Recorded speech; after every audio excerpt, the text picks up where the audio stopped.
They called him the Boy King, yet his life ended before it truly began. Tutankhamun, ruler of Egypt at only 9 years old, was dead by 18. His body was laid in haste, sealed in a tomb not meant for a pharaoh, hidden beneath the sands of the Valley of the Kings. And when his remains were finally uncovered more than 3,000 years later, they carried secrets that would puzzle historians, scientists, and dreamers alike. Some say Tutankhamun was murdered.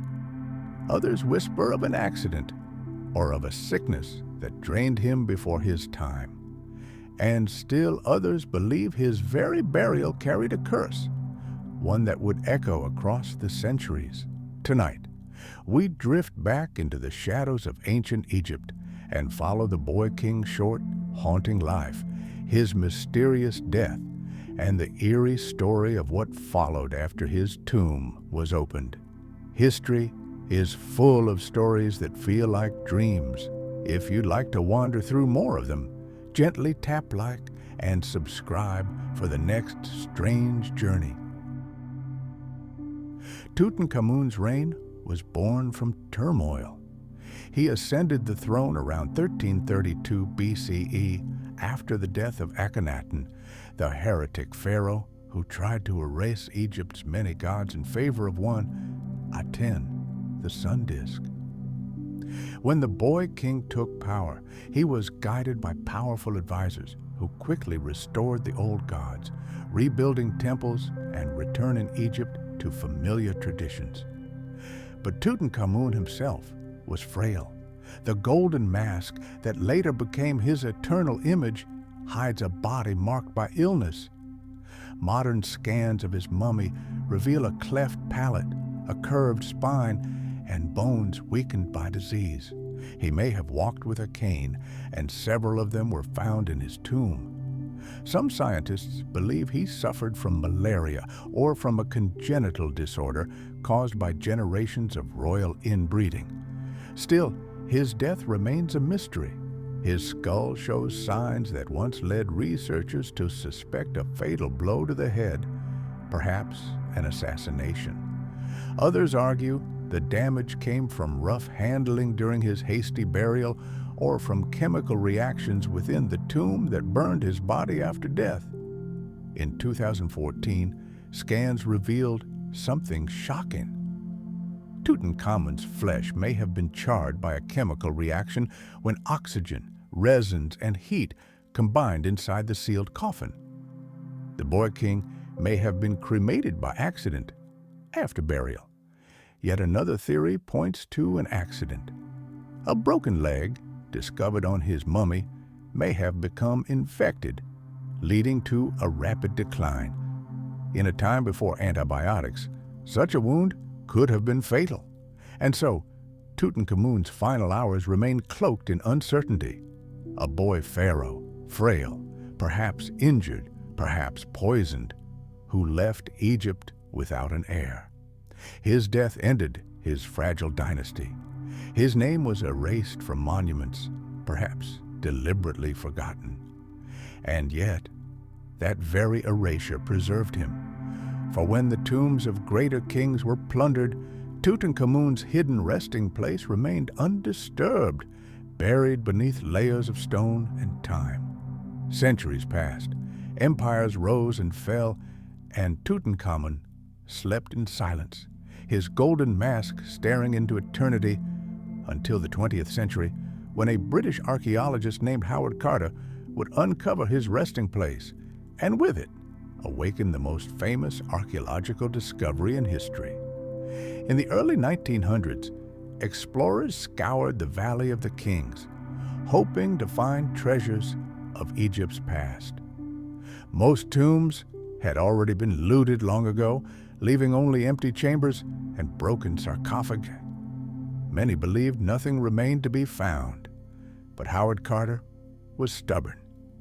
For years, he searched the desert sands with the backing of his patron, Lord Carnarvon. Season after season passed with little to show, and patience was running thin. Then, in November of 1922, workers uncovered the first step of a hidden staircase buried deep beneath rubble. Carter brushed away the dust and felt his pulse quicken. The staircase led down to a sealed door bearing the royal seal of the necropolis. And behind that door, something long forgotten. When Carter first peered through a small hole into the antechamber, he held up a candle. Lord Carnarvon, anxious, asked him if he could see anything. Carter's reply became immortal. Yes, wonderful things. And indeed, the world gasped when the tomb of Tutankhamun was opened, gold, ebony, alabaster, treasures untouched for over 3 millennia. Chariots, jewelry, statues, and at the heart of it all, the nested coffins of the boy king with his serene golden mask. It was the only near-intact royal tomb ever found in Egypt, but with the wonder came whispers of something darker. Within months of the discovery, Lord Carnarvon fell ill after a mosquito bite became infected. He died suddenly, and rumors swept across newspapers. The curse of the pharaohs had struck. The legend grew with every strange coincidence. When Carnarvon died, the lights in Cairo are said to have gone out. His dog, far away in England, reportedly howled and collapsed at the same moment. Over the years, other members of the expedition died unexpectedly, though many, including Carter himself, lived long lives. Still, the press could not resist weaving a tale of ancient vengeance. The supposed curse was said to be inscribed at the tomb's entrance. Death shall come on swift wings to him who disturbs the peace of the king. In truth, no such phrase was ever found, but the idea of a pharaoh's curse had already captured the imagination of the world. For some, the curse was nothing more than sensationalism. Others suggest there may have been real dangers, perhaps ancient molds or bacteria sealed in the tomb, infecting those who entered. Yet for many, the mystery was deeper, a sense that disturbing Tutankhamun's rest had stirred something beyond the reach of science. The boy king, forgotten by his own people, had at last become immortal in death. His golden image now stands as a symbol of Egypt itself, his story woven into both history and legend. And so, the tale of Tutankhamun lingers, a frail young pharaoh who died too soon, whose tomb awoke the world's imagination, and whose supposed curse still whispers through the corridors of time. That is where the story drifts away into silence once more. Sleep well, and remember to subscribe, so the next tale will be waiting for you.